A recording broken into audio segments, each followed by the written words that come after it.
Hello అండి, నేను మీ doctor Anusha Reddy, fertility expert, 49 fertility centre, Warangal branch. ఈరోజు మనం ఈ వీడియోలో చాలా కామన్ టాపిక్ పీసీఓడి ఉన్నా కూడా న్యాచురల్గా ఎలా చేస్తే మనకి ప్రెగ్నెన్సీ అనేది త్వరగా అందుతుంది, న్యాచురల్గా అందుతుంది అన్న టాపిక్ గురించి మాట్లాడుకుందాం. చాలామంది ఫీమేల్స్కి ఈ మధ్య పీసీఓడి అనేది గమనిస్తున్నాం. ఇలా పీసీఓడి ఉన్న ప్రతి వాళ్ళకి కాంప్లెక్స్ హార్మోన్లు ఇంజెక్షన్స్ ఇచ్చి మనం ఐయుఐ కానీ ఐవీఎఫ్ కానీ, ప్రతి పీసీఓడి అంటే ఐవీఎఫ్ అయినా పీసీఓడి వాళ్ళు న్యాచురల్గా కన్సీవ్ కాలేరా, పీసీఓడి వాళ్ళల్లో ప్రతి ఒక్కరికి ఫర్టిలిటీ ఇష్యూస్ ఉంటాయా అన్నది చాలా కామన్గా డౌట్స్ అనేది పేషెంట్స్ ఎక్స్ప్రెస్ చేస్తున్నారు.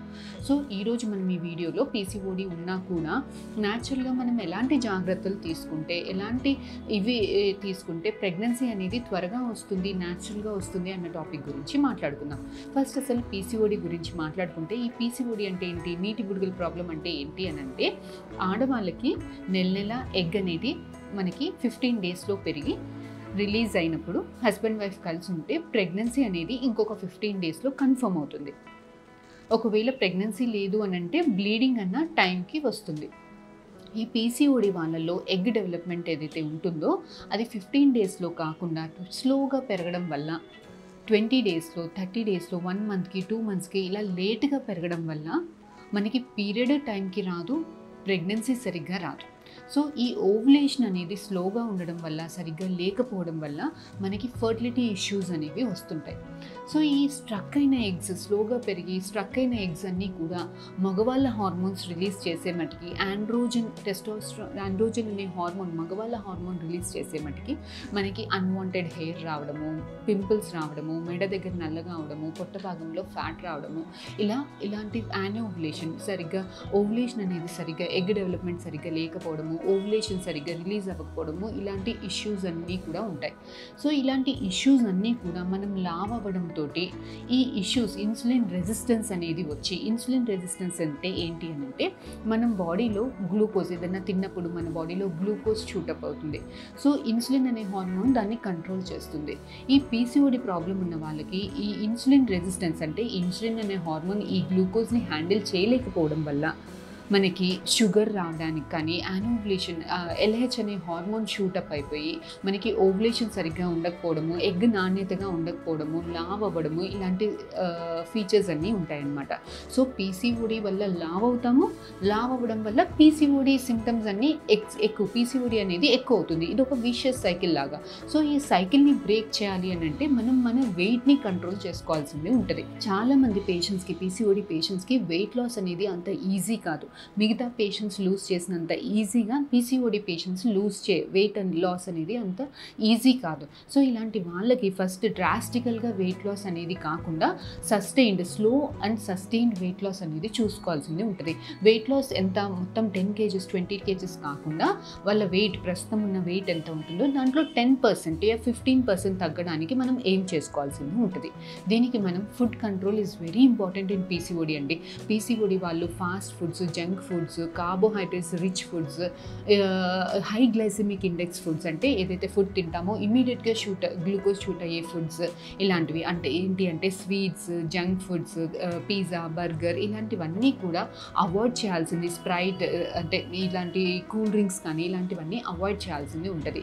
స్లోగా ప్రోటీన్ రిచ్ ఫుడ్ అంటే ఫ్రెష్ ఫ్రూట్స్, వెజిటేబుల్స్, మనకి ప్రోటీన్ ఎక్కువగా ఉండే ఫుడ్, దాల్ అలాంటివి ఎక్కువగా తీసుకోవాల్సింది ఉంటుంది.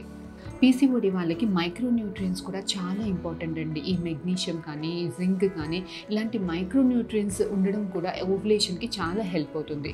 ప్లస్ పీసీఓడి వాళ్ళల్లో చికెన్, మటన్ ఇలాంటి రెడ్ మీట్ తిన్నప్పుడు లోపల ఇన్ఫ్లమేషన్ అనేది ఎక్కువయ్యి పీసీఓడి సిమ్టమ్స్ అనేవి ఎక్కువ అవుతాయి. సో ఇలాంటి వాళ్ళు ఎక్కువ మటుకి protein rich vegetarian food, Mediterranean diet తీసుకోవడం అనేది చాలా ఇంపార్టెంట్. ఇది కాకుండా ఎక్సర్సైజ్ అనేది రెగ్యులర్గా చేస్తూ ఉండాలి. సో ఎక్సర్సైజ్ యూజువల్గా మనకి ఇంటర్నేషనల్ గైడ్లైన్స్ ప్రకారం 200 minutes per week చేయాల్సింది ఉంటుంది. Mostly cardio or aerobic workouts చేయడం వల్ల మనకి వెయిట్ లాస్ అనేది త్వరగా అవుతుంది. సో రెగ్యులర్గా సస్టైన్డ్గా మనకి ఎక్సర్సైజ్ చేసి డైట్ కంట్రోల్ చేసుకుని వెయిట్ లాస్ అవ్వడం వల్ల లోపల ఇన్సులిన్ రెసిస్టెన్స్ తక్కువయ్యి ఎల్హెచ్ హార్మోన్ కౌంట్ తక్కువయ్యి ఓవులేషన్ అనేది టైంకి జరగడం అనేది చాలామంది ఫీమేల్స్లో మనం అబ్జర్వ్ చేసాం. ఒక 100 ఫీమేల్స్ పీసీఓడి వాళ్ళని చూసుకుంటే మనకి చాలామందికి యూజువల్గా వెయిట్ లాస్ అయినప్పుడు అరౌండ్ 60% మందికి ఓవులేషన్ అనేది ఆటోమేటిక్గా వాళ్ళంతటి వాళ్ళకి మెడిసిన్స్ అవసరం లేకుండా వాళ్ళంతటి వాళ్ళకే ఎగ్ రిలీజ్ అవ్వడము, 30% మందికి డాక్టర్స్ అవసరం లేకుండా కూడా కన్సెప్షన్ రావడం అనేది గమనించాం. చాలా కొద్ది మంది పీసీఓడి పేషెంట్స్కి మాత్రమే ఎగ్ టైంకి పెరగడానికి కొన్ని మెడిసిన్స్ ఇవ్వాల్సింది ఉంటుంది.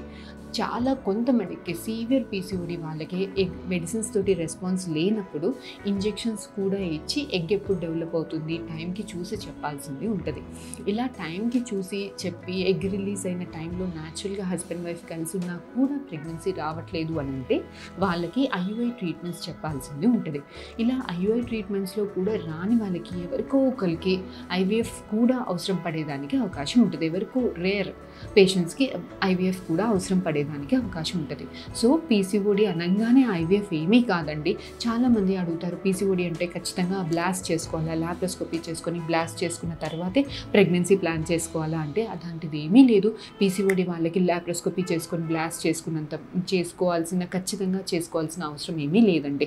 సో ఇంకా ఏమన్నా సైమల్టేనియస్ ట్యూబల్ బ్లాక్స్, ఇంకేదైనా ఎండోమెట్రియల్ పాలిపో ఇలాంటి సైమల్టేనియస్గా వేరే ఫ్యాక్టర్స్ ఉంటే అలాంటి వాళ్ళకి పీసీఓడి చేసినప్పుడు బ్లాస్ట్ చేసుకుంటే బెనిఫిట్ ఎక్కువగా అవుతుంది. లేదు చాలా సీవియర్ రెసిస్టెంట్ పేషెంట్స్కి ఎంత ఇంజెక్షన్స్ ఇచ్చినా కూడా who are not ready for IVF, who are not ready for regular follow ups, ఇలాంటి వాళ్ళకి లీన్ పేషెంట్స్కి ఇలాంటి వాళ్ళకి పీసీఓడి లాప్రోస్కోపీ చేసుకొని బ్లాస్ట్ చేసుకుంటే బెనిఫిట్ అవుతుంది. సో ఇంకా చాలామంది కూడా చాలా డౌట్స్ అడుగుతారు. పీసీఓడి వాళ్ళు రెగ్యులర్గా పీరియడ్స్ వచ్చిన తర్వాతే ఫస్ట్ పీరియడ్స్ రెగ్యులర్గా రావాలి, దాని తర్వాతే ప్రెగ్నెన్సీ ప్లాన్ చేసుకోవాలా మేడం అని అడుగుతుంటారు.